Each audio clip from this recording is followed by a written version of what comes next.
야, 애 좀 조용히 시켜. 분위기 망치게. 돌잔치 현장이 순식간에 아수라장으로 변했습니다.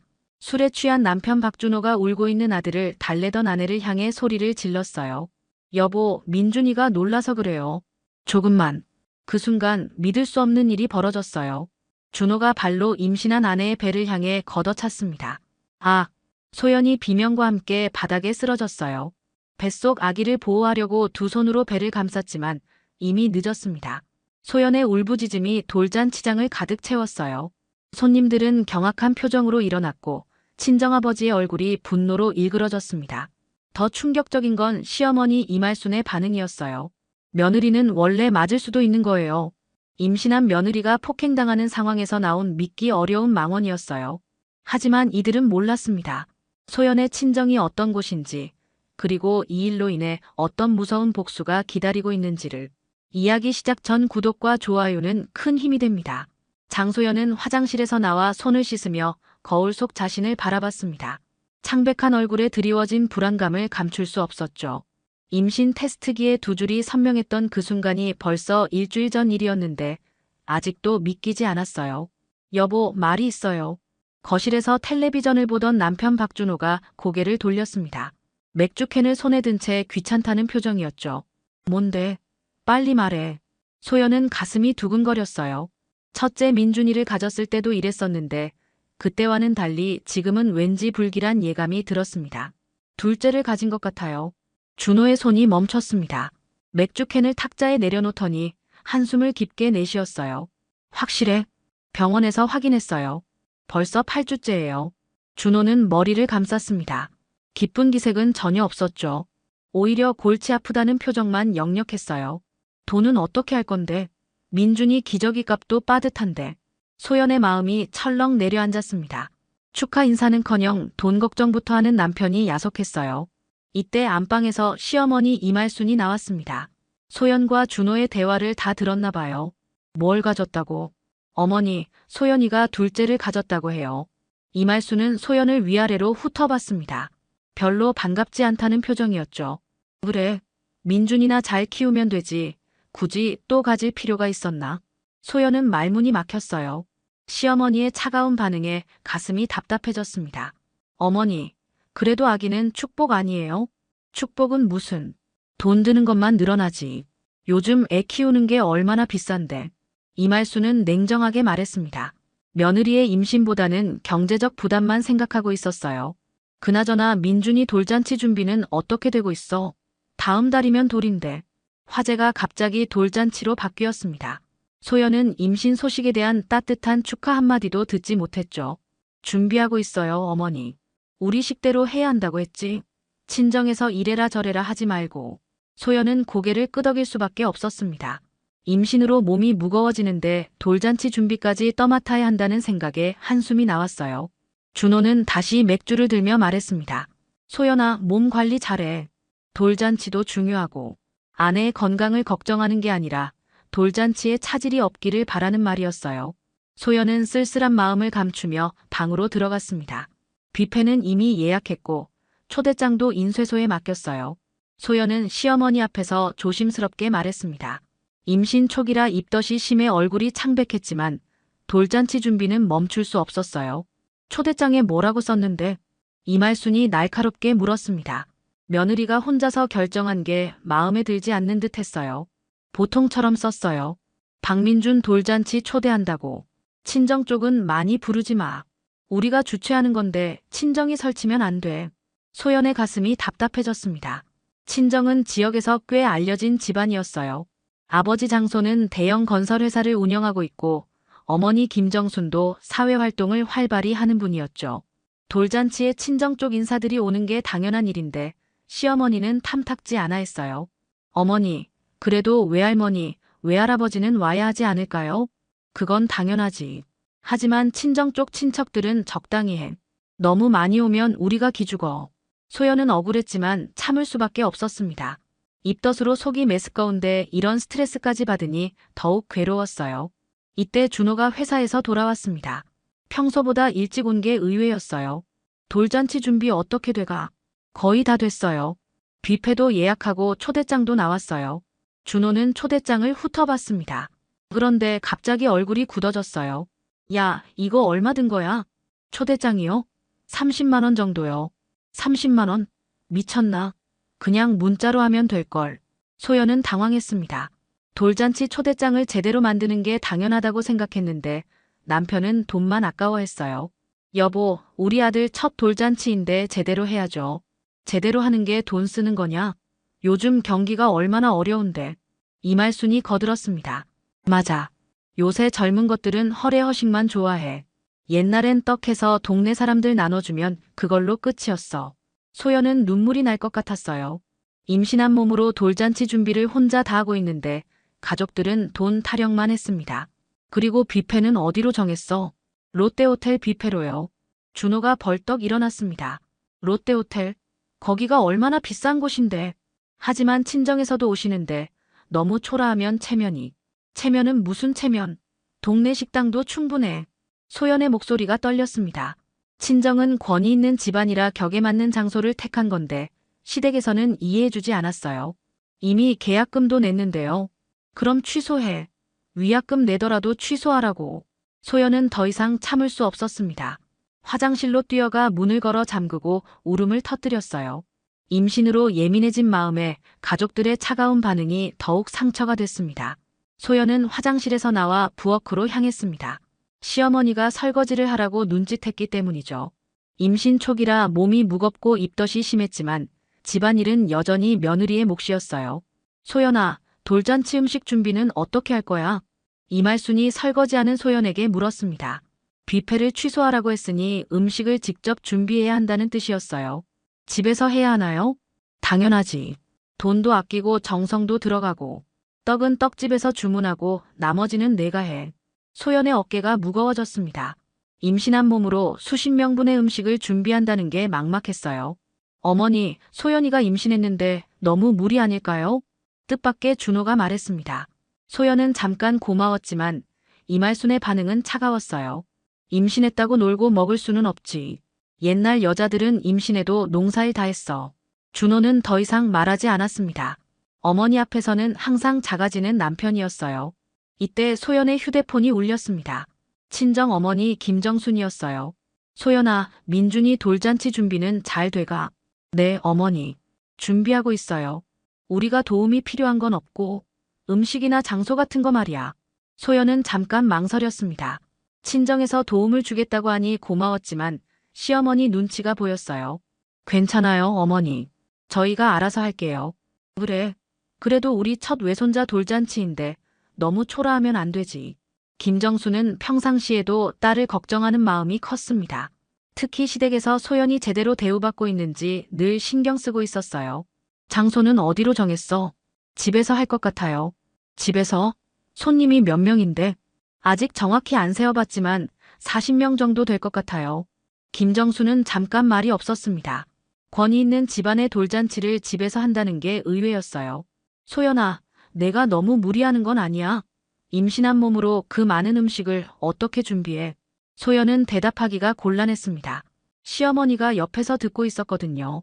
괜찮아요, 어머니. 시어머니께서 도와주신다고 하세요. 이말순은 코웃음을 쳤습니다. 친정에서 이래라 저래라 하는 게 못마땅했어요. 전화를 끊은 후 소연은 더욱 우울해졌습니다. 친정 어머니의 걱정스러운 목소리에서 자신이 얼마나 힘든 상황인지 새삼 깨달았거든요. 소연아, 내일 시장 가서 돌잔치 재료 사와. 목록 적어줄 테니까. 이말순이 메모지에 뭔가를 적기 시작했습니다. 닭, 쇠고기, 각종 나물, 과일까지 장보기 목록이 길어졌어요. 어머니, 저 혼자서는 좀 무거울 것 같은데요. 그럼 준호한테 부탁해. 남편이 뭐하러 있나? 하지만 준호는 벌써 소파에 누워 텔레비전을 보고 있었습니다. 장보기를 도와달라고 말하기가 어려웠어요. 소연은 부엌에서 혼자 한숨을 쉬었습니다. 둘째를 임신한 기쁨도 잠깐, 현실은 너무나 차가웠어요. 가족들의 무관심과 부담스러운 돌잔치 준비, 그리고 몸의 피로까지. 모든 것이 소연의 어깨를 짓누르고 있었습니다. 드디어 민준이의 돌잔치 날이 되었습니다. 소연은 새벽 5시부터 일어나 음식 준비에 매달렸어요. 임신 초기라 몸이 무거웠지만 쉴 틈이 없었습니다. 소연아, 상차림은 어떻게 되고 있어? 이말순이 잠옷 차림으로 부엌에 나왔습니다. 며느리가 혼자 분주하게 움직이는 모습을 지켜보며 지시만 했어요. 거의 다 됐어요, 어머니. 손님들 오실 시간이 되면 준비 끝날 것 같아요. 잡채는 간이 어때? 너무 싱겁지 않지? 소연은 국자로 잡채를 떠서 맛을 봤습니다. 입덧 때문에 음식 냄새만 맡아도 속이 메스꺼웠지만 참았어요. 괜찮을 것 같아요. 11시가 되자 손님들이 하나둘씩 도착하기 시작했습니다. 먼저 친정 부모님인 장소 회장과 김정순이 왔어요. 정장을 깔끔하게 차려입은 장소 회장은 위엄 있는 모습이었습니다. 사위, 안녕하세요. 아버지, 어머니 오세요. 준호가 공손하게 인사했습니다. 평소 무뚝뚝한 장소 회장 앞에서는 긴장하는 모습이었어요. 민준이 어디 있어? 김정순이 손자를 찾았습니다. 소연이 예쁘게 차려입힌 민준이를 안고 나왔죠. 어머니, 민준이에요. 우리 외손자 정말 많이 컸네. 김정수는 민준이를 안으며 기뻐했습니다.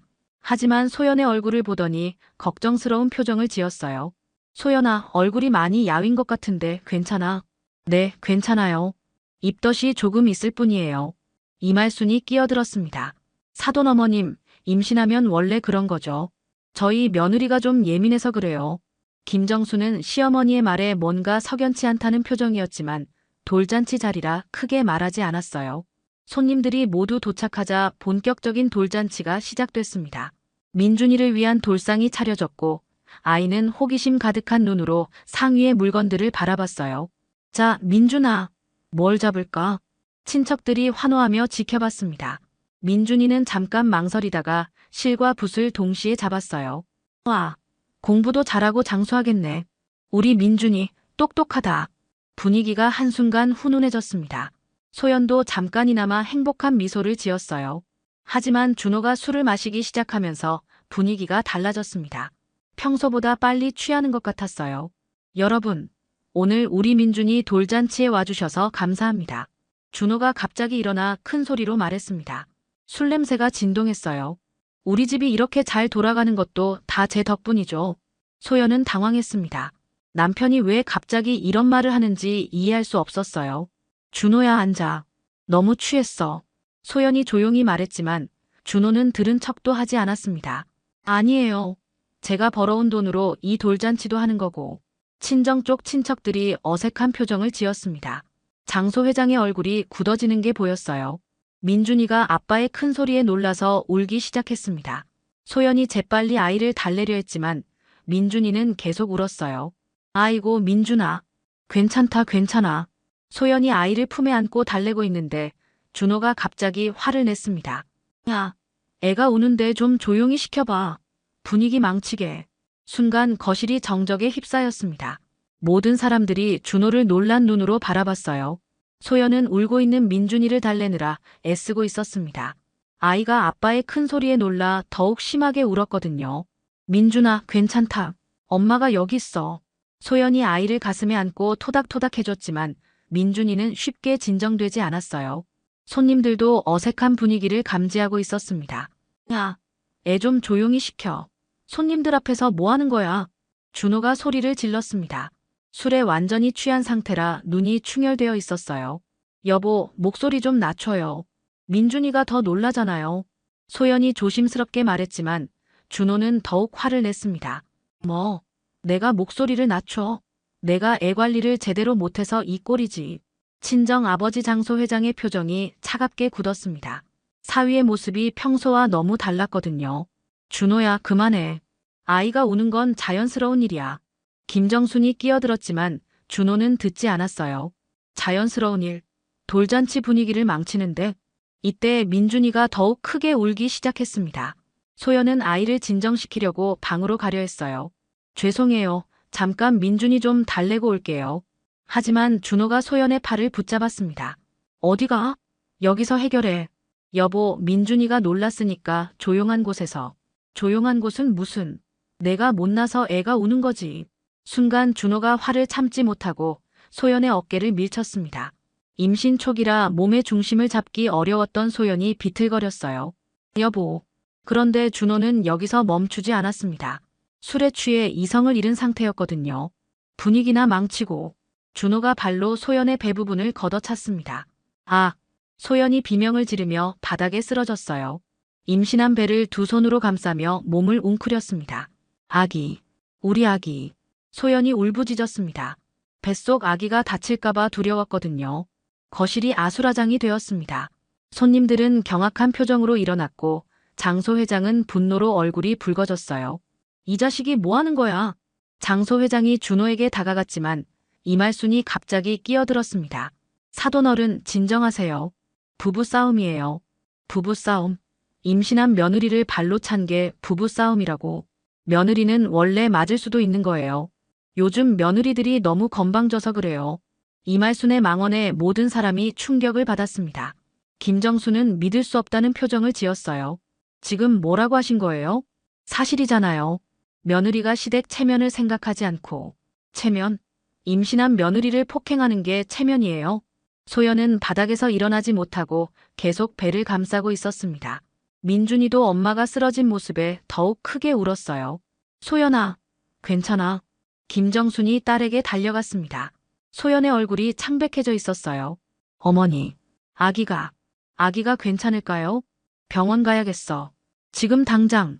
장소 회장이 단호하게 말했습니다. 하지만 준호는 여전히 술에 취해 있었고 이말수는 대수롭지 않게 여기고 있었어요. 병원까지 갈 것 없어요. 좀 쉬면 괜찮을 거예요. 이말순의 말에 장소 회장의 분노가 극에 달했습니다. 당신들이 지금 뭘 하고 있는 건지 알아요? 돌잔치는 완전히 엉망이 되었습니다.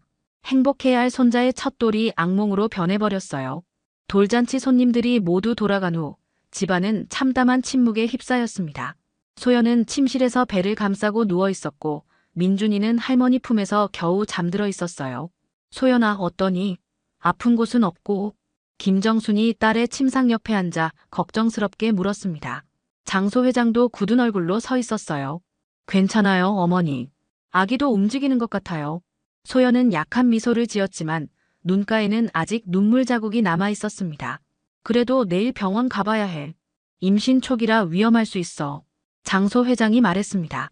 평소 과묵한 성격이지만 오늘 일로 인해 심각한 표정을 하고 있었어요. 거실에서는 준호가 소파에 쓰러져 자고 있었습니다. 술이 깨지 않아서인지 코를 골며 깊이 잠들어 있었어요. 저 자식이 평소에도 저래. 장소 회장이 낮은 목소리로 물었습니다. 사위에 대한 분노가 가라앉지 않고 있었거든요. 아니요, 아버지. 평소에는 그렇지 않아요. 오늘 너무 많이 드신 것 같아요. 소연이 남편을 두둔했지만 김정수는 믿지 않는다는 표정이었어요. 소연아, 엄마한테는 솔직히 말해. 평소에도 손 찍어만 적 있지? 소연은 대답하지 못했습니다. 사실 준호는 술만 마시면 성격이 거칠어지는 편이었거든요. 직접적인 폭력은 오늘이 처음이었지만 욕설이나 물건 던지기는 종종 있었어요. 없어요, 어머니. 정말 오늘이 처음이에요. 하지만 김정순의 모성 본능은 딸이 거짓말을 하고 있다는 걸 눈치챘습니다. 이때 이말순이 방으로 들어왔어요. 손님들 앞에서 망언을 했던 것처럼 지금도 별로 미안해하는 기색이 없었습니다. 사돈어머니, 너무 걱정 마세요. 부부간에 그런 일도 있는 거죠. 그런 일이라니요? 임신한 며느리를 발로 찬 게. 김정순의 목소리가 차가워졌습니다. 요즘 며느리들이 너무 나약해요. 옛날 여자들은 그런 정도로는 끄떡도 안 했는데. 장소 회장이 참다 못해 입을 열었습니다. 부인, 지금 무슨 말씀을 하시는 거예요? 사실이잖아요. 며느리가 좀 더 단단해야 해요. 단단해야 한다고 폭행을 당해도 된다는 말씀이신가요? 이말수는 장소 회장의 날카로운 시선에 잠깐 움츠러들었지만 곧 고개를 들었어요. 사돈어른이 너무 예민하게 받아들이시는 것 같네요. 그때 준호가 잠에서 깨어 비틀거리며 방으로 들어왔습니다. 아직 술이 완전히 깨지 않은 상태였어요. 무슨 일이야? 왜 다들 여기 있어? 준호야, 너 정신 차려. 소연이가 어떤 상태인지 알아? 김정순이 준호를 노려봤습니다. 소연이가? 뭔 일인데? 준호는 돌잔치에서 일어난 일을 기억하지 못하는 듯 했어요. 당신이 소연이를 발로 찼잖아요. 내가? 언제? 준호의 반응에 장소 회장은 더욱 화가 났습니다. 술 먹고 기억 못한다고 면죄부가 되는 줄 아나? 이때 준호의 휴대폰이 울렸습니다. 회사 동료였는데 전화를 받는 준호의 표정이 점점 굳어졌어요. 네, 알겠습니다. 전화를 끄는 준호가 당황한 표정을 지었습니다. 뭔 일이야? 회사에서. 내일 감사받는다는데. 소연은 불안한 예감이 들었어요. 최근 준호가 회사 일로 스트레스를 많이 받고 있었거든요. 감사? 무슨 감사? 그게 회계 관련해서. 준호는 말을 흐렸습니다. 하지만 가족들의 시선이 집중되자 어쩔 수 없이 말을 이어갔어요. 사실 회사 돈을 좀 썼어. 곧 갚으려고 했는데. 횡령했다는 말이야? 장소 회장의 목소리가 낮아졌습니다. 횡령은 아니고 잠깐 빌린 거예요. 그런데 갚을 돈이. 소연의 머릿속이 하얗게 변했습니다. 남편의 폭행에 이어 횡령까지. 설상가상이었어요. 다음 날 아침 소연은 친정으로 피신했습니다. 김정순이 강하게 주장했기 때문이죠. 임신한 상태에서 더 이상 위험한 환경에 있을 수 없다는 판단이었어요. 소연아, 병원부터 가자. 아기 상태 확인하고. 김정수는 딸을 데리고 산부인과로 향했습니다. 다행히 검사 결과 태아는 건강했지만 의사는 스트레스 관리를 당부했어요. 임신 초기에는 특히 조심해야 해요. 심한 충격이나 스트레스는 유산 위험을 높일 수 있거든요. 의사의 말을 듣고 나서야 김정수는 어제 상황이 얼마나 위험했는지 실감했습니다. 집으로 돌아온 후 장소 회장이 서재에서 소연을 불렀어요. 소연아, 아버지와 진솔하게 이야기해보자. 네, 아버지. 소연은 조심스럽게 서재로 들어갔습니다. 평소 무뚝뚝한 아버지였지만 오늘은 표정이 심각했어요. 준호가 평소에도 너한테 그랬나? 아니요, 아버지. 어제가 처음이에요. 거짓말 하지 마. 아버지 눈엔 다 보여. 장소 회장의 날카로운 시선에 소연은 더 이상 숨길 수 없었습니다. 술 드시면 가끔 화를 내세요. 하지만 때린 건 정말 어제가 처음이에요. 그래도 폭언은 있었다는 얘기구나. 소연은 고개를 끄덕였습니다. 아버지 앞에서 더 이상 거짓말할 수 없었어요. 장소 회장은 깊은 한숨을 쉬었습니다. 딸이 그동안 얼마나 힘들었을지 상상이 됐거든요. 우리 가문을 우습게 보는군. 장소 회장의 목소리에 차가운 분노가 깔렸습니다. 평생 쌓아온 권위와 체면을 건드린 사위와 시댁에 대한 화가 치밀어 올랐어요. 소연아, 이제 아버지가 나서겠다. 아버지, 그냥 조용히 지내면 안 될까요? 조용히? 내가 맞아도 되고 뱃속 아기가 위험해도 되나? 소연은 더 이상 말하지 못했습니다. 장소 회장은 곧바로 행동에 나섰어요. 먼저 법무팀 팀장에게 전화를 걸었습니다. 이 팀장, 내 사위 문제로 상담 좀 받아야겠어. 회장님, 무슨 일이신가요? 가정폭력과 횡령 건이야. 자세한 건 만나서 얘기하자. 다음으로는 회계법인 대표에게 연락했습니다. 김 대표, 박준호라는 사람 재산 조회 좀 부탁해. 대출 현황까지 다 파악해줘. 장소 회장의 인맥은 광범위했습니다. 수십 년간 사업을 하며 쌓은 법조계, 재계, 언론계 인사들과의 관계가 탄탄했어요. 이때 김정순이 서재로 들어왔습니다. 여보, 뭔가 알아낸 게 있어. 뭔데? 준호 회사 사람한테 들어보니까 횡령 액수가 1억이 넘는다고 해. 그리고 대출도 소연이 명의로 받았다는 거야. 장소 회장의 얼굴이 더욱 굳어졌습니다. 소연이 명의로? 응. 소연이가 모르는 사이에 서류를 위조했나 봐. 이 자식이 완전히 사기꾼이었구나. 장소 회장은 즉시 사설조사업체에도 연락했습니다. 어제 돌잔치 때 일을 다 기록으로 남겨놔. 영상이든 녹음이든 이미 확보해뒀습니다. 하객 중에 촬영한 분들이 계셔서 영상 파일을 받았고요. 시어머니 발언까지. 네, 며느리는 맞아도 된다는 말까지 다 녹음되어 있습니다. 장소 회장은 만족스러운 표정을 지었어요. 좋아. 이제 본격적으로 시작하자. 김정순이 걱정스럽게 물었습니다. 너무 크게 버리는 거 아니야? 소연이가 부담스러워할 것 같은데. 정순아, 우리 딸이 개처럼 맞아도 가만히 있을 수는 없어. 그리고 뱃속 손자까지 위험했잖아. 장소 회장의 결심은 확고했습니다. 박준호와 그 집안이 우리 가문을 우습게 본 대가를 치르게 해줄 거야. 소연은 아버지의 모습에서 평소 볼 수 없었던 카리스마를 느꼈어요. 친정의 진짜 힘이 무엇인지 이제야 알 것 같았습니다. 석 달 후 법정에서 모든 것이 결판났습니다. 장소 회장이 동원한 최고의 변호사 팀과 확실한 증거들 앞에서 준호 측은 속수무책이었어요. 피고 박준호는 아내에 대한 상습 폭행 및 임신부 폭행, 그리고 회사 자금 횡령 및 처가 명예 무단 대출 등으로 징역 3년에 집행유예 5년을 선고합니다.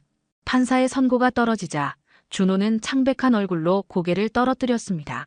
또한 이혼 소송에서는 피고의 유책 사유가 명확하므로 양육권과 친권은 모두 원고에게 인정하며 피고는 원고에게 위자료 5천만 원을 지급하라. 소연은 가슴이 벅차올랐어요. 길고 힘든 법정 싸움이 드디어 끝났습니다. 피고는 또한 무단으로 만든 대출금 1억 2천만 원에 대한 모든 책임을 지며 원고는 이에 대한 어떠한 책임도 없음을 확인합니다. 법정 밖에서 준호의 변호사가 다가왔습니다. 소연 씨, 준호가 마지막으로 한마디 하고 싶다는데요. 소연은 잠깐 망설였지만 김정순이 손을 잡아주었어요. 딸아, 마지막이니까 들어보자. 준비실에서 준호는 초라한 모습이었습니다. 예전의 자신감은 온데간데 없었어요. 소연아, 미안해. 정말 미안해. 이제 와서 미안하다고 해봤자 소용없어요. 소연의 목소리는 차가웠습니다. 이미 마음의 정리가 끝난 상태였거든요. 나도 몰랐어. 내가 그렇게 나쁜 사람인 줄. 술만 마시면 정신을 못 차리고. 변명하지 마세요. 당신은 저와 아이들을 지켜주지 못했어요. 준호는 더 이상 말하지 못했습니다. 모든 게 자신의 잘못이었으니까요. 법원을 나서면서 소연은 홀가분한 기분이었어요. 뱃속의 둘째 아기도 건강하게 자라고 있었고 이제 새로운 시작을 할 수 있었습니다. 소연아, 이제 마음 편하게 아기 낳자. 김정순이 딸의 어깨를 감싸며 말했습니다. 한편 이말수는 동네에서 완전히 왕따가 되어 있었어요. 돌잔치 때의 망언이 동네 부녀회에 소문나면서 모든 사람들이 등을 돌렸습니다. 며느리는 맞아도 된다니 그런 소리를 어떻게 해. 요즘 세상에 그런 구시대적인 생각을 가지고 있다니. 임신한 며느리를 두고도 그런 말을 했다면서. 정말 비정해. 이말수는 장을 보러 나가도 사람들이 수군거리는 소리를 들어야 했어요. 평생 동네에서 나름 체면을 지키며 살아온 것이 하루아침에 무너졌습니다. 준호는 고시원에서 혼자 살게 되었어요. 집행유예 몸이라 취업도 어려워 일용직 일을 전전해야 했습니다. 이게 다 누구 때문인지. 준호는 술을 마시며 중얼거렸지만 이제 그의 말을 들어줄 사람은 아무도 없었어요. 반면 소연은 친정의 따뜻한 보살핌 속에서 새로운 삶을 준비하고 있었습니다. 출산 준비도 완벽하게 되어 있었고 민준이도 외할아버지, 외할머니와 함께 지내며 밝게 자라고 있었어요. 소연아, 아기 이름은 생각해봤어? 아직이요, 어머니. 태어나서 얼굴 보고 정하려고요. 그래, 그게 좋겠다. 몇 달 후 소연은 건강한 딸을 출산했습니다. 예쁜 아기를 안고 있으니 그동안의 고생이 다 잊혀질 것 같았어요. 우리 손녀, 정말 예쁘다. 장소 회장도 손녀를 보며 환한 웃음을 지었습니다. 딸과 손자들을 지켜낸 뿌듯함이 컸어요. 아버지, 그동안 정말 감사했어요. 뭘 당연한 일을 했을 뿐이야. 우리 가족을 지키는 건 아버지 의무니까. 소연은 이제야 진정한 평안을 찾았습니다. 권위 있는 친정의 든든한 보호막 안에서 아이들과 함께 새로운 인생을 시작할 수 있게 되었어요. 과거의 아픔은 모두 정의로운 심판을 받았고 앞으로는 오직 행복만이 기다리고 있었습니다. 30년 동안 제대로 하는 게 하나도 없어. 남편 도철의 거친 손이 아내 지영의 머리채를 잡았습니다. 아파요. 놓아줘요.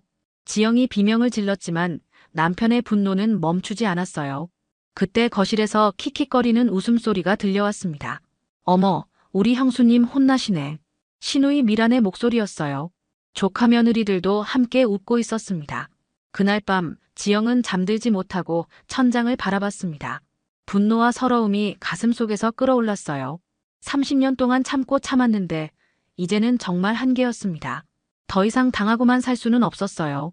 언젠가는 반드시 이 모든 것에 대한 대가를 치르게 해주겠다고 마음속으로 다짐했습니다.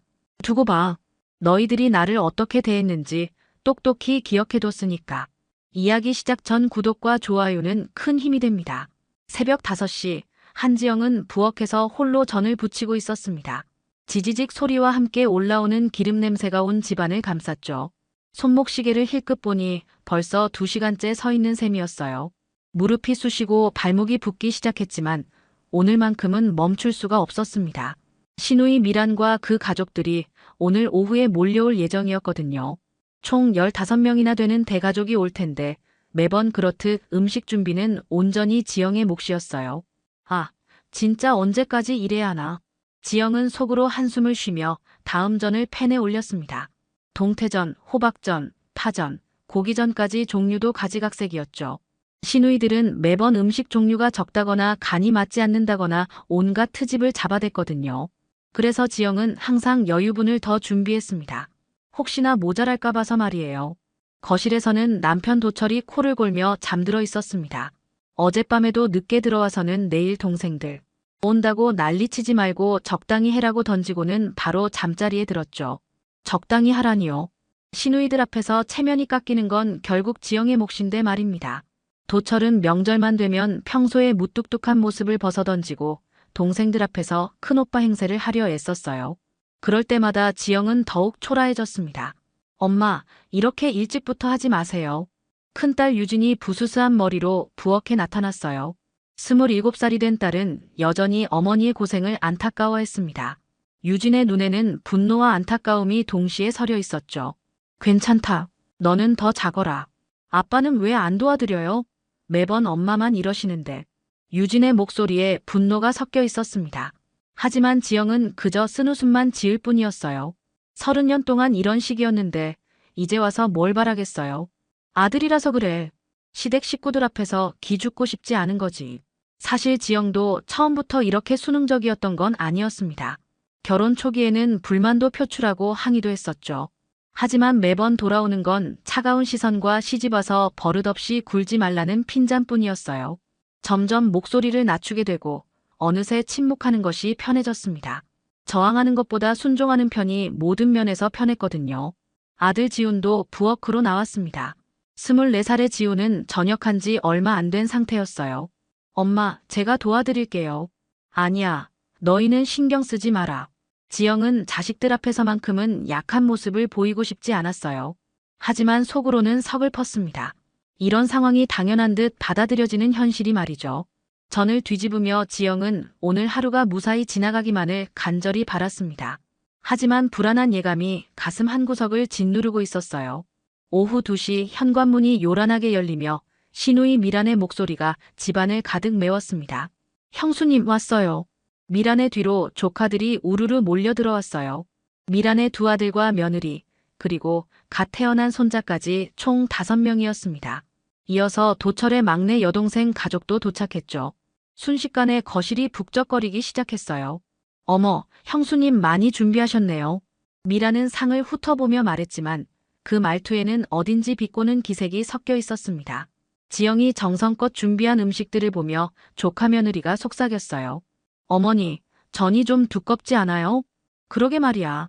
우리 엄마는 항상 얇게 부치셨는데. 미란이 맞장구를 쳤습니다. 우리 엄마 때는 30명이 와도 혼자서 다 차리셨거든. 그것도 훨씬 맛있게 말이야. 지영의 얼굴이 화끈거렸습니다. 하지만 아무 말도 할 수 없었어요. 이미 몇 번이나 겪었던 일이니까요. 시어머니가 돌아가신 지 10년이 넘었는데도 미라는 여전히 어머니를 방패막이로 내세워 지영을 깎아내리곤 했습니다. 형수님, 김치는 직접 담그셨어요? 요즘 시판 김치가 워낙 맛있다던데. 직접 담갔어요. 아, 그래요? 맛이 좀 싱겁네요.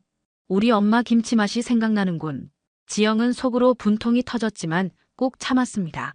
부엌에서 설거지를 하며 귀를 기울이니 거실에서는 도철의 목소리가 크게 들려왔어요.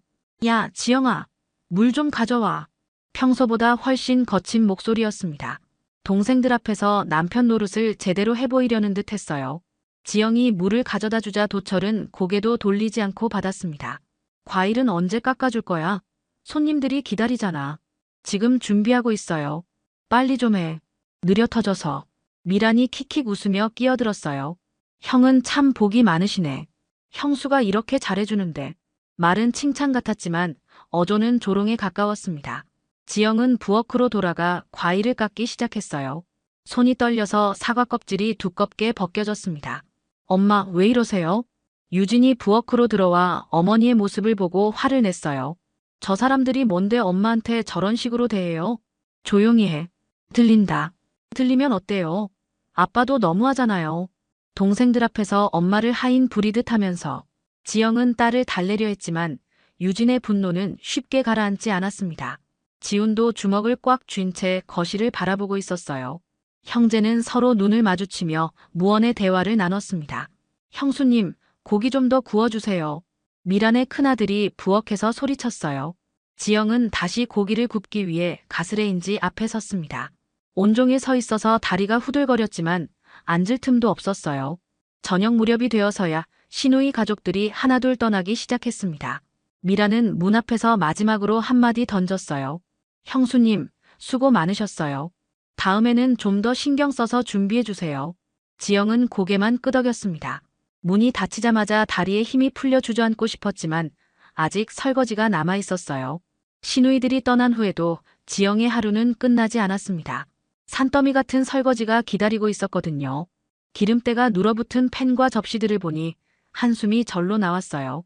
손목과 어깨가 욱신거렸지만 어쩔 수 없었습니다. 아, 정말 지겨워. 지영은 중얼거리며 팬을 설거지통에 담갔어요. 그런데 기름기가 많이 묻어있던 팬이 미끄러지면서 물이 튀었습니다. 놀란 지영이 몸을 피하려다가 옆에 있던 전 접시를 팔꿈치로 건드렸어요. 접시가 바닥으로 떨어지며 깨지는 소리가 집안을 울렸습니다. 그 소리를 듣고 거실에 있던 도철이 벌떡 일어섰어요. 뭐 하는 거야? 도철의 목소리에는 평소보다 훨씬 날카로운 분노가 담겨 있었습니다. 오후 내내 동생들 앞에서 쌓인 스트레스가 한꺼번에 폭발하는 것 같았어요. 미안해요. 실수했어요. 지영이 황급히 깨진 접시 조각을 주워 담으려 하자 도철이 성큼성큼 부엌으로 걸어왔습니다. 그의 얼굴은 붉게 달아올라 있었어요. 실수? 하루 종일 뭘 한 거야?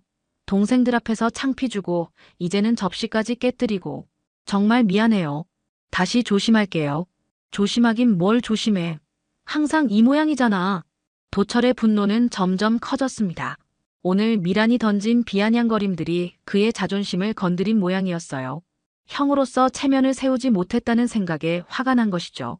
미란이가 뭐라고 했는지 알아? 형수 음식 솜씨가 예전만 못하다고, 우리 어머니 때가 그립다고. 지영의 가슴이 철렁했습니다. 역시 시누이들의 말이 도철의 귀에 들어갔군요. 앞으로 더 신경 쓸게요. 신경 쓰긴. 30년째 이 모양인데 뭘 더 신경 써. 그때 도철이 갑자기 지영의 머리채를 잡았습니다. 아! 지영이 비명을 질렀지만 도철은 멈추지 않았어요. 머리채를 잡고 거칠게 흔들기 시작했습니다. 제대로 해. 제대로 하라고. 아파요. 놔줘요. 지영의 머리핀이 바닥에 떨어지고 정성스럽게 묶었던 머리가 흐트러졌어요. 목이 앞뒤로 흔들리면서 어지러웠습니다. 아빠. 그 순간 유진이 부엌으로 뛰어들어왔어요. 아버지가 어머니의 머리채를 잡고 흔드는 모습을 본 유진의 얼굴이 창백해졌습니다. 아빠, 뭐 하세요? 유진이 아버지의 팔을 붙잡으려 하자 도철이 더욱 격해졌어요. 너는 빠져. 어른 일에 끼어들지 마. 엄마한테 왜 이래요? 놓으세요. 지훈도 달려왔습니다. 형제가 함께 아버지를 말리자 도철은 마지못해 지영의 머리채에서 손을 뗐어요. 지영은 벽에 기대선 채 숨을 몰아쉬었습니다. 목과 머리가 아팠고 무엇보다 마음이 너무 아팠어요. 왜 이래요, 아빠? 엄마가 뭘 잘못했다고. 유진이 눈물을 글썽이며 소리쳤지만 도철은 이미 거실로 돌아가 버렸습니다. 괜찮아, 괜찮아. 지영은 떨리는 목소리로 자식들을 달래려 했어요. 하지만 정작 자신은 전혀 괜찮지 않았습니다. 30년 결혼 생활에서 남편에게 무시당하며 살아왔거든요. 그날 밤 지영은 잠들지 못하고 천장을 바라보며 생각했습니다. 과연 이 생활이 언제까지 계속될까요? 그날 밤 지영은 뒤척이며 잠 못 이루고 있었습니다. 목과 어깨가 아팠지만 몸의 고통보다 마음의 상처가 더 깊었어요. 30년 동안 참아왔지만 오늘만큼은 정말 견디기 어려웠습니다. 남편이 자신의 머리채를 잡고 흔들던 그 순간이 계속 머릿속을 맴돌았어요. 거실에서는 도철이 태연하게 텔레비전을 보고 있었습니다. 마치 아무 일도 없었다는 듯이 말이죠. 지영은 그런 남편의 모습이 더욱 서글플 따름이었어요. 한밤중이 되자 유진과 지훈이 조용히 지영의 방으로 들어왔습니다. 두 남매의 표정은 심각했어요. 엄마, 괜찮으세요? 유진이 어머니의 어깨를 살짝 만지며 물었습니다. 지영은 괜찮다고 말하려 했지만 목소리가 제대로 나오지 않았어요. 엄마, 이제 그만하세요. 지훈이 침착한 목소리로 말했습니다. 더 이상 참지 마세요. 무슨 소리니, 지훈아. 저희가 다 봤어요. 아빠가 엄마한테 하는 짓들 말이에요. 유진이 핸드폰을 꺼내며 말했어요. 엄마, 이거 보세요. 화면에는 오늘 오후의 모습이 그대로 담겨 있었습니다.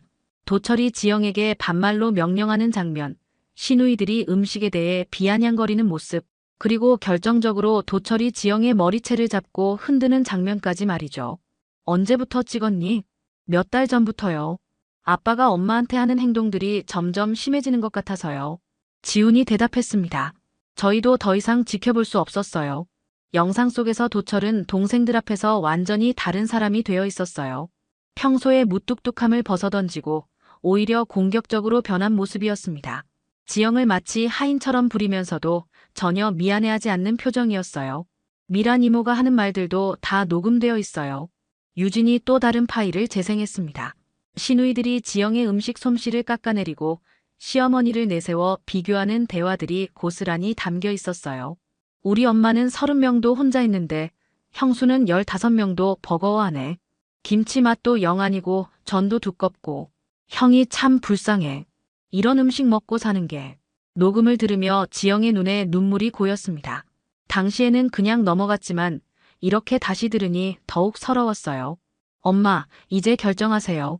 유진이 단호한 목소리로 말했습니다. 저희가 증거도 다 모았어요. 아빠의 폭력과 시누이들의 괴롭힘까지 모든 게 기록되어 있습니다. 유진아, 그런 말하지 마라. 왜요? 엄마는 잘못한 게 없어요. 30년 동안 온갖 부당한 대우를 받으면서도 참아왔잖아요. 지훈도 어머니의 손을 잡았습니다. 엄마, 저희가 이제 다 컸어요. 엄마를 지킬 수 있어요. 지영은 자식들의 손길에 마음이 흔들렸습니다. 하지만 여전히 두려웠어요. 30년 동안 익숙해진 생활을 바꾼다는 것이 쉽지 않았거든요. 생각해볼게. 엄마, 더 이상 망설이지 마세요. 이 영상들을 보세요. 이게 정상적인 부부관계예요. 유진의 말이 맞았습니다. 영상 속 지영의 모습은 아내가 아니라 하인에 가까웠어요. 존중받지 못하고 사랑받지 못하는 그저 집안일을 처리하는 사람일 뿐이었습니다. 그날 밤 지영은 처음으로 진지하게 생각해봤습니다. 과연 이 결혼 생활이 계속되어야 할 이유가 있을까요? 다음 날 아침, 도철의 조카 결혼식이 있었습니다. 평소 같으면 지영은 며칠 전부터 예복을 준비하고 들뜬 마음으로 나갈 텐데 오늘은 달랐어요. 어젯밤 자식들이 보여준 영상이 머릿속을 계속 맴돌았거든요. 빨리 준비해. 늦겠다. 도철은 마치 어제 일이 없었던 것처럼 태연했습니다. 지영의 목에 남은 붉은 자국을 보고도 아무렇지 않은 표정이었어요. 목에 뭐 묻었나? 지영이 거울을 보며 스카프로 자국을 가렸습니다. 도철은 그런 아내를 힐끗 보더니 현관으로 향했어요. 결혼식장에 도착하자 친척들이 몰려들었습니다. 시누이 미라는 여전히 큰 소리로 떠들어댔어요. 어머, 형수님 안색이 안 좋으시네. 어제 너무 고생하셨나? 겉으로는 걱정하는 척했지만 속뜻은 다르다는 걸 지영은 알고 있었습니다. 다른 친척들 앞에서 은근히 어제 일을 흘리려는 속셈이었어요. 피로 연장에서 친척들은 둥글게 앉아 이런저런 이야기를 나눴습니다. 지영은 구석자리에서 조용히 있으려 했지만 미란이 가만 놔두지 않았어요. 형수님 음식 솜씨가 예전 같지 않더라고요. 나이가 들어서 그런가? 그러게 말이야. 어머니가 살아계실 때가 그립네. 막내 시누이도 맞장구를 쳤습니다. 주변 친척들이 호기심 어린 눈으로 지영을 바라봤어요. 형수가 원래 요리를 잘했는데 예전에는 그랬죠. 요즘은 영 아니에요. 미란의 말에 지영의 얼굴이 화끈거렸습니다. 하지만 여기서 반박하면 더 큰 구설수에 오를 것 같아 입을 다물고 있었어요. 우리 어머니는 정말 대단하셨어. 손님이 30명이 와도 혼자서 척척 해내셨는데. 그러니까 그때는 며느리도 참 잘했고. 친척들의 수군거림이 점점 커졌습니다. 지영은 화장실에 가고 싶었지만 일어서면 더 주목받을 것 같아서 꼭 참았어요. 그때 유진이 테이블 근처로 다가왔습니다. 딸의 얼굴에는 분노가 가득했어요. 이모, 어떤 말씀을 하고 계신 거예요? 어머, 유진이 왔네. 그냥 옛날 이야기 하는 거야. 옛날 이야기요? 제가 듣기로는 우리 엄마 험담하시는 것 같던데요. 유진의 직설적인 말에 미란의 표정이 굳어졌습니다. 다른 친척들도 어색한 침묵 속에 빠졌어요. 유진아, 어른들끼리 얘기하는데 끼어들지 마라. 도철이 딸을 제지하려 했지만 유진은 물러서지 않았습니다. 아빠도 그렇고 이모들도 그렇고 왜 엄마한테만 그러세요? 뭐? 엄마가 30년 동안 얼마나 고생하셨는지 아세요? 명절 때마다 혼자서 모든 걸 준비하고 여러분들 눈치 보느라 얼마나 힘들어 하시는지 모르시나요? 친척들이 웅성거리기 시작했습니다. 유진은 핸드폰을 꺼내며 계속 말했어요. 그리고 어제 아빠가 엄마한테 뭘 했는지도 다 봤어요. 유진아. 도철이 딸을 말리려 했지만 이미 늦었습니다. 유진이 핸드폰의 재생 버튼을 눌렀거든요. 왜 이래? 제대로 해. 제대로 하라고. 아파요. 놓아줘요. 어젯밤에 그 끔찍한 장면이 피로 연장에 울려 퍼졌습니다. 도철이 지영의 머리채를 잡고 흔드는 모습을 본 친척들의 얼굴이 경악으로 일그러졌어요. 세상에. 이게 뭐야? 친척들의 수군거림 속에서 지영은 고개를 들 수 없었습니다. 부끄러웠지만 동시에 어딘가 후련하기도 했어요. 숨겨왔던 진실이 드디어 드러난 것이니까요. 이제 아시겠죠? 누가 정말 잘못한 건지. 유진의 목소리는 떨렸지만 단호했습니다. 지영은 마침내 결심했어요. 더 이상 참을 수 없었습니다. 피로 연장의 충격적인 폭로 이후 집안 분위기는 완전히 달라졌습니다. 친척들의 시선이 곱지 않았고 도철은 며칠째 입을 다물고 지냈어요. 미란을 비롯한 시누이들도 연락이 뚝 끊겼습니다. 아마 자신들의 행동이 얼마나 부끄러운 일인지 깨달았을 거예요. 지영은 그 주 월요일 오전 조심스럽게 변호사 사무실을 찾았습니다. 유진이 인터넷으로 찾아준 곳이었어요. 가정법 전문 변호사라고 했는데 생각보다 젊은 여성이었습니다. 안녕하세요. 한지영 씨 맞으시죠? 네, 맞습니다. 변호사는 친근하게 미소 지으며 지영을 맞았어요. 사무실은 생각보다 따뜻한 분위기였습니다. 우선 상황을 자세히 말씀해 주세요. 지영은 떨리는 목소리로 지난 30년의 결혼 생활을 이야기했습니다. 시댁에서의 무시, 남편의 가부장적 태도, 그리고 최근의 폭력까지 모든 걸 털어놓았어요. 증거가 있으시다고 하셨는데요. 네, 자식들이 찍어둔 영상과 녹음이 있어요. 지영이 핸드폰을 내밀자 변호사는 신중하게 살펴봤습니다. 영상을 보는 변호사의 표정이 점점 심각해졌어요. 이 정도면 충분한 증거입니다. 신체적 폭력과 정신적 학대가 모두 기록되어 있네요. 정말요? 네. 특히 머리채를 잡고 흔드는 장면은 명백한 폭력입니다. 그리고 지속적인 언어 폭력과 모욕적 행동들도 이혼 사유가 될 수 있어요. 변호사의 말에 지영은 안도의 한숨을 내쉬었습니다. 자신이 과민 반응을 보이는 게 아니라는 걸 확인받은 기분이었어요. 재산 분할은 어떻게 되나요? 결혼 기간이 30년이니까 기본적으로 반반 분할이 원칙입니다. 거기에 위자료까지 받을 수 있어요. 위자료요? 네. 남편분의 지속적인 폭력과 학대가 입증되니까요. 특히 이런 영상 증거가 있으면 법정에서 유리합니다. 지영은 귀를 의심했어요. 30년 동안 빈손으로 살아왔다고 생각했는데 법적으로는 절반의 권리가 있다니 말이에요. 집은 어떻게 되나요? 집도 공동 명의가 아니더라도 결혼 기간 중에 형성된 재산이니까 분할 대상입니다. 아드님과 따님이 성인이시니 양육비는 해당 사항이 없고요. 변호사는 차근차근 설명해 줬습니다. 이혼 절차, 재산 분할, 위자료, 그리고 앞으로의 생활까지 구체적으로 알려줬어요. 한 가지 더 여쭤보고 싶은데 제가 나이가 52예요. 혼자 살아갈 수 있을까요? 충분히 가능하세요. 재산 분할금과 위자료로 당분간은 생활하실 수 있고 일자리도 찾으실 수 있어요. 요즘은 50대에도 새 출발하는 분들이 많습니다. 사무실을 나서며 지영은 가슴이 두근거렸습니다.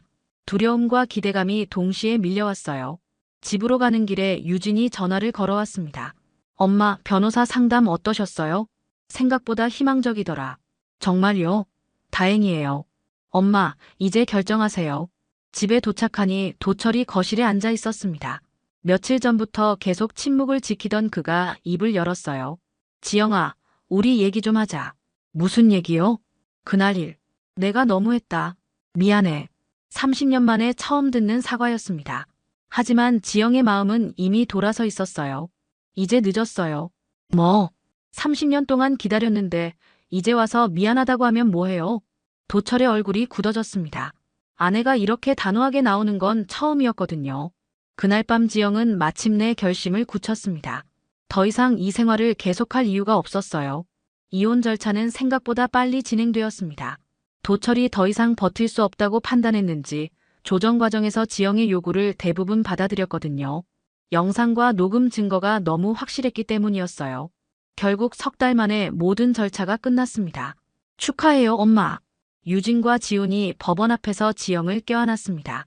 지영은 복잡한 심정이었어요. 해방감과 함께 막막함도 몰려왔거든요. 이혼이 확정된 후 일주일 뒤, 지영에게는 더욱 통쾌한 순간이 기다리고 있었습니다. 도철이 다니던 회사에서 그동안의 횡령 사실이 발각된 거였어요. 알고 보니 도철은 몇 년 전부터 회사 돈을 빼돌려 주식 투자를 해왔던 겁니다. 형수님, 큰일 났어요. 미란이 급하게 전화를 걸어왔습니다. 형이 회사에서 잘렸어요. 횡령 혐의까지 받고 있다고. 지영은 침착하게 대답했어요. 저와는 이미 관계없는 일이에요. 그게 무슨 말이에요? 가족인데. 저는 이제 가족이 아니잖아요. 이혼했으니까요. 미란의 당황한 목소리가 들렸습니다. 평소 같으면 지영이 나서서 뒷수습을 했을 텐데 이제는 달랐어요. 더욱 놀라운 소식은 며칠 후에 들려왔습니다. 도철이 빌렸던 대출금과 투자 손실로 인해 집이 경매에 넘어간다는 소식이었어요. 그 집에서 시누이들과 함께 살고 있던 미란 가족도 쫓겨날 위기에 처했습니다. 형수님, 제발 도와주세요. 미란이 지영의 원룸 앞까지 찾아와서 울먹였어요. 우리가 어디 가서 살아요? 그동안 저한테 어떻게 하셨는지 기억나세요? 지영은 담담하게 말했습니다. 제가 머리채 잡혀서 흔들릴 때 웃으시던 분이 미란 씨잖아요. 미란의 얼굴이 창백해졌어요. 자신들의 행동이 모두 기록되어 있다는 걸 잊고 있었던 거죠. 그건 미안했어요. 정말 미안해요. 미안하다고 해서 달라질 건 없어요. 저는 이제 제 인생을 살 거예요. 재산 분할과 위자료로 받은 돈으로 지영은 작은 원룸을 얻었습니다. 시내 중심가의 깔끔한 원룸이었어요. 30년 만에 처음으로 자신만의 공간을 갖게 된 거였습니다. 한편 도철은 회사에서 해고된 후 빈털터리가 되었습니다. 시누이들도 등을 돌렸고 친구들마저 연락을 끊었어요. 반면 지영은 새로운 시작을 준비하고 있었습니다. 절친한 친구 박 여사가 찾아왔습니다. 야, 지영아. 뉴스 봤다. 도철이 완전히 망했더라. 그러게요. 인과응보라는 말이 있잖아요. 속이 다 시원하다. 그동안 너를 얼마나 무시했는데. 박 여사는 지영의 손을 잡았어요. 이제 진짜 내 인생을 살아라. 요리학원 어때? 너 솜씨면 충분해. 다음 날 지영은 행복한 요리 교실을 찾아갔습니다. 원장은 지영의 실력을 보고 감탄했어요. 정말 맛있네요. 이런 집밥을 배우려는 분들이 많아요. 첫 수업날 학생들의 칭찬에 지영은 뿌듯했습니다. 선생님, 이 된장찌개 정말 맛있어요. 그날 밤 지영은 창밖을 보며 생각했습니다. 도철은 지금 어디서 무얼 하고 있을까요? 하지만 더 이상 상관없는 일이었어요. 진짜 복수는 자신이 행복해지는 것이었으니까요. 요리학원에서 일한 지 6개월이 지나자 지영의 인생은 완전히 달라져 있었습니다. 처음에는 서툴렀던 강의도 이제 자신감 넘치게 할 수 있었어요. 학생들 사이에서도 한샘이라는 애칭으로 불리며 인기 강사가 되었습니다. 선생님, 오늘도 맛있는 요리 배우러 왔어요. 한샘 수업은 정말 재밌어요. 레시피만 알려주는 게 아니라 살림의 지혜까지 알려주시거든요. 학생들의 칭찬을 들을 때마다 지영은 가슴이 벅찼습니다. 30년 동안 무시당하며 살았던 자신이 이제는 누군가에게 도움이 되는 존재가 된 것이죠. 어느 날 원장이 지영을 불렀습니다. 표정이 밝았어요. 한 선생님, 좋은 소식이 있어요. 무슨 소식이요? 지역 케이블 방송에서 요리 프로그램을 만들고 싶다고 하는데 한 선생님을 추천하고 싶어요. 저를요? 텔레비전에 나가라고요? 네. 우리 동네 집밥 달인이라는 프로그램인데 평범한 주부들이 만드는 진짜 집밥을 소개하는 거래요. 지영은 깜짝 놀랐습니다. 자신이 텔레비전에 나간다니 상상도 못했던 일이었어요. 방송 촬영 날 지영은 떨렸지만 최선을 다했습니다. 자신이 가장 자신 있는 김치찌개와 계란말이를 만들었어요. 특별한 재료는 아니었지만 정성과 경험이 만들어낸 맛이었습니다. 정말 맛있어요. 이게 바로 엄마 손맛이네요. 방송 PD의 감탄에 지영은 뿌듯했어요. 방송이 나간 후 학원에는 문의 전화가 쏟아졌습니다. 텔레비전에서 본 한지영 선생님 수업 들을 수 있나요? 집밥 달인 선생님 계시죠? 지영의 수업은 예약이 꽉 차게 되었습니다. 원장도 기뻤어요. 한 선생님 덕분에 학원이 유명해졌어요. 감사합니다. 저야말로 기회를 주셔서 감사해요. 원장은 지영에게 새로운 제안을 했습니다. 한 선생님과 함께 따뜻한 집밥 클래스를 따로 개설하면 어떨까요? 더 많은 사람들에게 선생님의 요리를 알려드리고 싶어요. 지영은 흔쾌히 동의했습니다. 자신의 경험이 다른 사람들에게 도움이 된다는 사실이 너무 기뻤거든요. 몇 주 후 예상치 못한 방문자가 있었습니다. 전 남편 도철이었어요. 많이 초라해진 모습이었습니다. 지영아, 잠깐 얘기 좀 하자. 무슨 일이세요? 나 미안했다. 정말 미안해. 도철의 목소리에는 진심이 담겨 있었습니다. 하지만 지영은 더 이상 흔들리지 않았어요. 사과는 고맙지만 저는 이제 다른 삶을 살고 있어요. 다시 시작할 수 없을까? 내가 달라졌어. 아니에요. 저도 달라졌거든요. 지영은 단호하게 말했습니다. 이제는 저를 존중하는 삶만 살 거예요. 사과해 주셔서 고맙지만 돌아갈 생각은 없어요. 도철은 더 이상 말하지 못하고 돌아갔습니다. 지영은 그런전 남편을 보며 안타깝기보다는 홀가분했어요. 과거와 완전히 작별할 수 있었거든요. 저녁 무렵 지영은 원룸 베란다에서 석양을 바라보며 생각했습니다. 52의 나이에 새로 시작한 인생이었지만 전혀 늦지 않았어요. 오히려 지금이 진짜 자신다운 삶의 시작이라고 느껴졌습니다. 52, 내 인생이 이제 시작이야. 지영은 석양을 보며 중얼거렸습니다. 내일은 또 어떤 새로운 일들이 기다리고 있을까요? 두렵기보다는 기대가 되었어요. 이제는 자신이 선택하는 삶이니까요. 핸드폰이 울렸습니다. 유진에게서 온 문자였어요. 엄마, 오늘 방송 봤어요. 정말 자랑스러워요. 이제야 엄마다운 모습이네요. 사랑해요. 지영은 미소를 지으며 답장을 보냈습니다. 고마워. 엄마는 이제 정말 행복해.